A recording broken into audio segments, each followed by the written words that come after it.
ناخواسته اینا هم ما باید بدیم. کمک مدرسه. چه کمکی عزیزم فکر کردی ما اینجا سکه میرینی بدنی میکنیم؟ فکر عزیزم نریزه. چی نریزه؟ ریدمان بچه.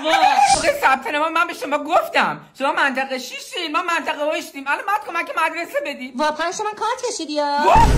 خانم چرا حرف در میاری؟ حرف دهن من ناصر بیا کارم تو بگی برو. بهت گفتم مراقب این دخترت باش رفته تو اکیپ این تاماجری تامبوی نمیدونم چه دویت افت تحصیلی پیدا میکنه ها نبودی دیگه. شما مادر درسی هستی؟ بله درسی. خانم من دختر شما امسال شرمگاهی ما رو چه داشت؟ هم که زیبه حسینی نیست؟ نه بره کمک مدرسه. خانم نفت نداره واج کن کنی تکنولیزه قطعا 20 تومن کشیدی؟ نه پا فقیره چه درسی؟ من اینجا درس میدم. بله خانم من اینجا درس فامیلی چی بود؟ مصطفی یادم نمیاد. شما به بقیه مادرها گفتی که من با دکتر ملکی پدر حسن آقا بققه خانم عادی چه میگی؟ به نظرت از نمیاد این حرفا؟